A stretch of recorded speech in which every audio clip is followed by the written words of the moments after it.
옛날에 소를 많이 기르는 부자 영감이 살았습니다.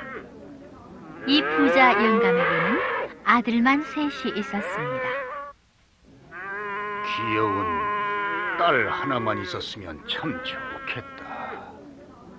딸 하나만 있었으면 더 바랄 것이 없는데. 부자 영감은 딸을 몹시 가지고 싶어 하였습니다. 다른 집 딸을 보면 부러워서 어쩔 줄 몰랐습니다. 몇 년이 지난 뒤였습니다. 할머니가 뜻밖의 가지고 싶어 하던 딸을 낳았습니다. 우리도 딸을 낳았다. 우리도 딸을 가졌다. 부자 영감은 기뻐서 춤을 덩실덩실 추었습니다. 이상하다. 할머니께서 어떻게 딸을 낳으셨을까? 마을 사람들은 서로 쳐다보면서 고개를 갸우뚱갸우뚱 하였습니다. 부자 영감과 할머니는 딸을 고이고이 길렀습니다. 금처럼 아끼고 은처럼 감쌌습니다. 누가 만지면 다치기라도 할까봐 아무도 손을 대지 못하게 하였습니다. 딸이 무럭무럭 자라나 어느덧 16살이 되었습니다. 그런데 이때부터 부자 영감 집에 이상한 일이 생기기 시작하였습니다. 밤마다 소가 한 마리씩 죽어버리는 것이었습니다. 낮에 멀쩡하던 소가 죽다니. 이게 웬일일까? 어쩌면 큰 소들이 소리 한마디 지르지 않고 죽어버릴까요? 그러게 말이요. 부자 영감과 할머니는 죽은 소를 보며 안타까워서 어쩔 줄 몰랐습니다. 소가 자꾸 죽자 부자 영감은 점점 가난해졌습니다. 이대로 가다가는 소가 다 죽고 말겠어. 소가 왜 죽는지 까닭조차 모르니 답답해서 견딜 수가 있나. 부자 영감은 한숨을 푹푹 쉬다가 또 가슴을 쾅쾅 쳤습니다. 그러다가 갑자기 옳지.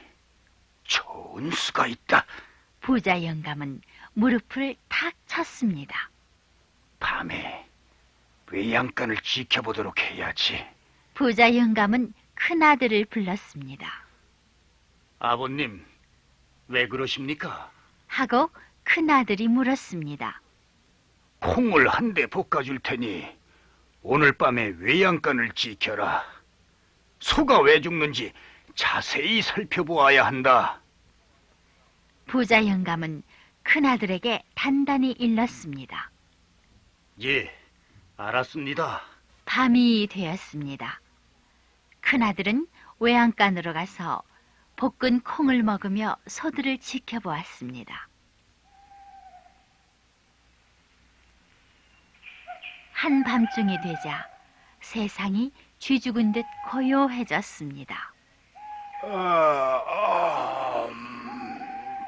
큰아들은 졸려서 하품을 하였습니다. 그때였습니다. 누군가 가만가만 외양간으로 걸어오는 발자국 소리가 들렸습니다. 아니, 저게 누구야? 큰아들은 그만 소리를 지를 뻔하였습니다. 저건 누이 동생이 아니냐?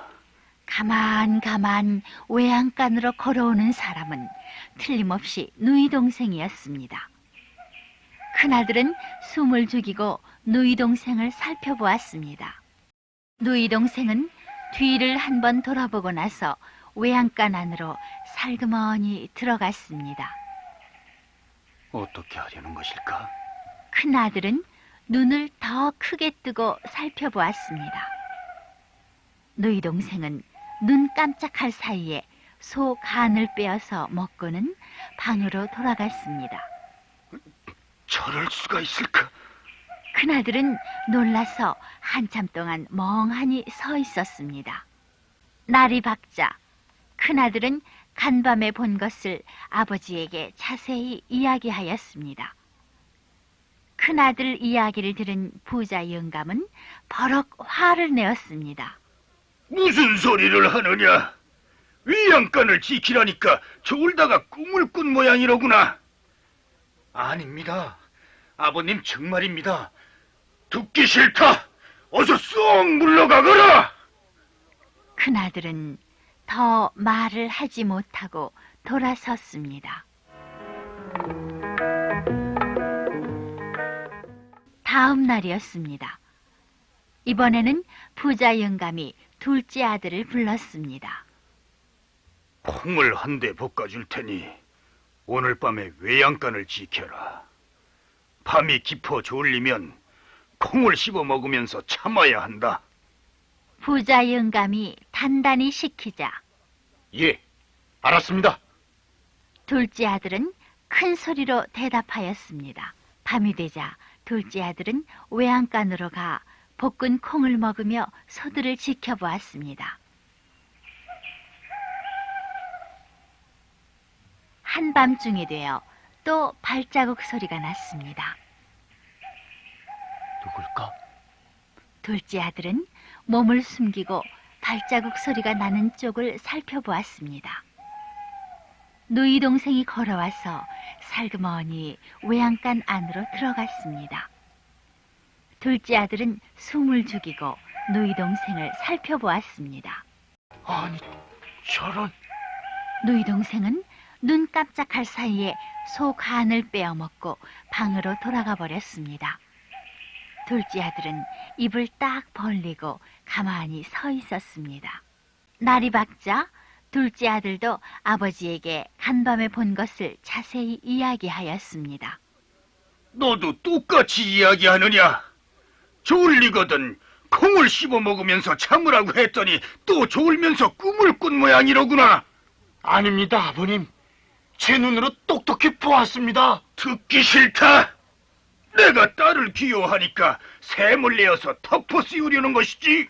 부자 영감은 화가 치밀어 두 아들을 내쫓아 버렸습니다. 형들이 쫓겨나는 것을 본 셋째 아들은 아버지에게 가서 오늘 밤 제가 예양간을 지키겠습니다. 하고 말하였습니다. 부자 영감은 셋째 아들에게 콩 한 대를 볶아주었습니다. 셋째 아들은 콩을 먹으면서 외양간을 지켰습니다. 그러다가 누이 동생이 가만 와서 소 간을 꺼내어 먹는 것을 보았습니다. 그렇지만 셋째 아들은 누이 동생이 소 간을 꺼내어 먹었다면 틀림없이 나도 형들처럼 쫓겨나고 말 거야. 그러니까 거짓말로 이야기해야지. 하고 마음먹은 뒤 아버지에게 갔습니다. 아버님, 한밤중이 되어 아무도 외양간에 들어간 사람이 없는데 그만 소가 퍽 쓰러졌습니다. 그럼 그럴 테지. 부자 영감은 셋째 아들의 이야기를 듣고 좋아하였습니다. 부자 영감에게 쫓겨난 두 아들은 여기저기 헤매고 다녔습니다. 갈 곳이라곤 아무 데도 없었습니다. 두 아들은 며칠 동안 헤매고 다니다가 산속에서 한 도사를 만났습니다. 너희들 어디로 가는 길이냐? 도사가 물었습니다. 갈 곳이 없어서 헤매다가 여기까지 왔습니다. 두 형제는 도사에게 집을 쫓겨난 이야기를 자세하게 하였습니다. 두 형제의 이야기를 들은 도사는 참 딱하게 되었구나. 하고 말하였습니다. 도사님께서 저희들을 보살펴 주신다면 무슨 일이든지 다 하겠습니다. 그래, 알았다. 그렇다면 나한테 와서 공부를 하며 지내어라. 고맙습니다, 도사님. 두 형제는 고마워서 도사에게 꾸벅 절을 하였습니다. 어서 가자. 도사는 두 형제를 데리고 갔습니다.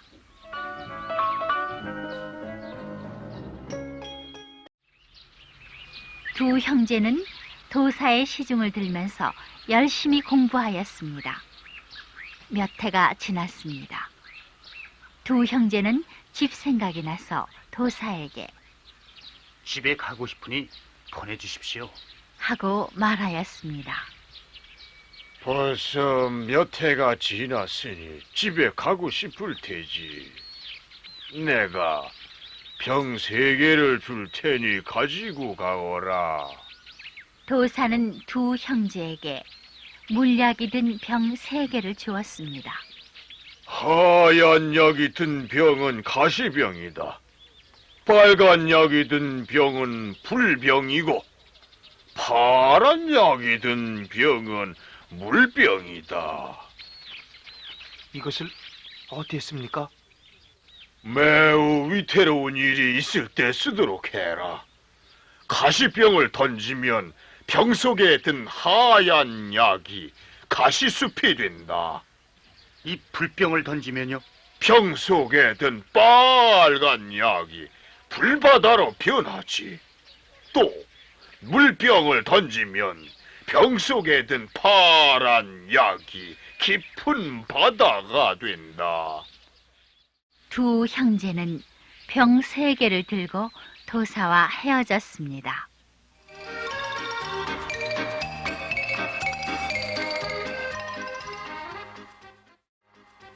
재빨리 길을 걸어서 집으로 돌아온 두 형제는 깜짝 놀라고 말았습니다.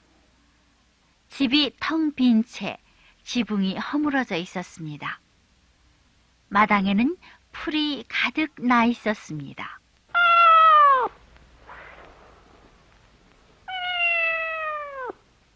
이게 어떻게 된 일이야? 식구들은 다 어디에 갔을까? 두 형제는 집안을 두리번거리며 살펴보았습니다. 외양간에 가보니 외양간도 텅 빈 채 거미줄이 잔뜩 쳐져 있었습니다. 아무래도 이상해. 두 형제는 마주 바라보면서 고개를 갸우뚱하였습니다. 그때입니다. 오빠, 어디에 갔다가 이제 와? 빈 집안 구석에서 누이 동생이 달려나왔습니다. 두 형제는 흠칫 놀라서 뒤로 물러섰습니다.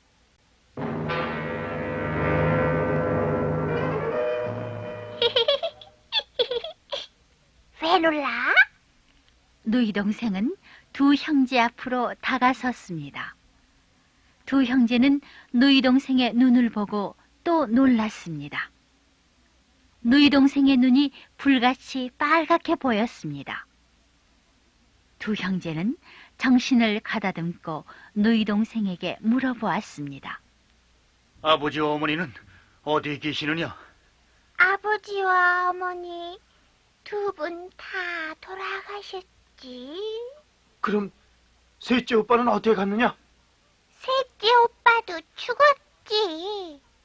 그 많던 소는 어떻게 되었지? 다 죽고 말았느냐? 그렇지. 누이 동생의 눈이 더욱 불같이 빨갛게 보였습니다. 보기만 해도 몸이 떨렸습니다. 여기 있다가 우리까지 누이 동생에게 죽음을 당하고 말겠어. 어서 탈환해야겠다. 두 형제는 달아나려고 하였지만 발이 떨어지지 않았습니다.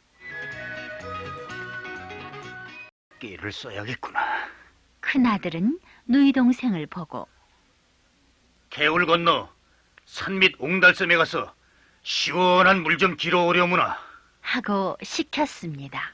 그래, 먼 길을 걸어왔더니 목이 몹시 말라.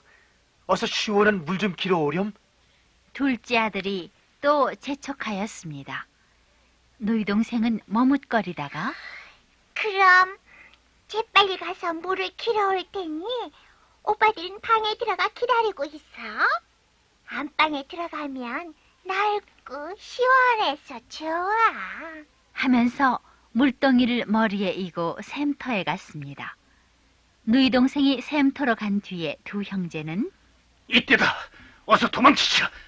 걸음아 날 살려라 하고 도망을 쳤습니다. 조금 뒤에 누이 동생이 물을 한 동이 길어서 왔습니다. 오빠! 어서 물 먹어! 시원한 물을 한 동이 길어왔으니까! 누이 동생이 소리쳤으나 방 안에서 아무런 소리도 나지 않았습니다. 도망간 모양이지? 하면 어디까지 가? 내가 놓칠 줄 알고? 누이 동생은 눈 깜짝할 사이에 사람 탈을 벗고 한 마리의 여우로 변했습니다. 여우는 불이 나게 집 밖으로 뛰어나갔습니다. 마을 밖으로 두 형제가 달려가고 있었습니다.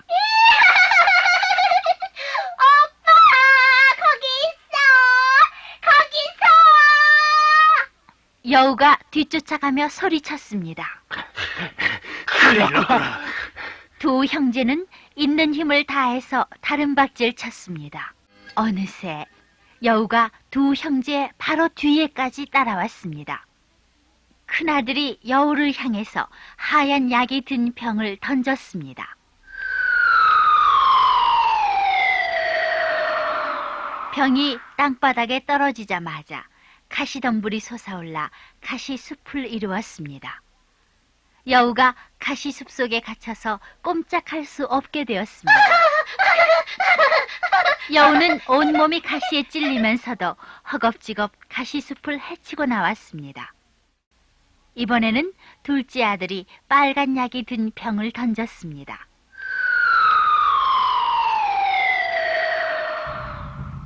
병이 땅바닥에 떨어지자마자 불꽃이 활활 일어올라 불바다를 만들었습니다. 여우는 세찬 불길 속에 휩싸였습니다. 이제는 뒤쫓아오질 못하겠지. 두 형제는 불길 속에 휩싸인 여우를 돌아보며 안심을 하였습니다. 그런데 여우는 또 허겁지겁 불길을 헤치고 나왔습니다. 내가 오빠들을 놓칠 줄 알아? 절대로 안 놓쳐. 절대로 오빠들을 살려보내지 않아. 여우는 무섭게 소리치면서 바짝 뒤따라왔습니다. 두 형제는 지칠 대로 지쳐서 더 이상 달릴 수 없게 되었습니다.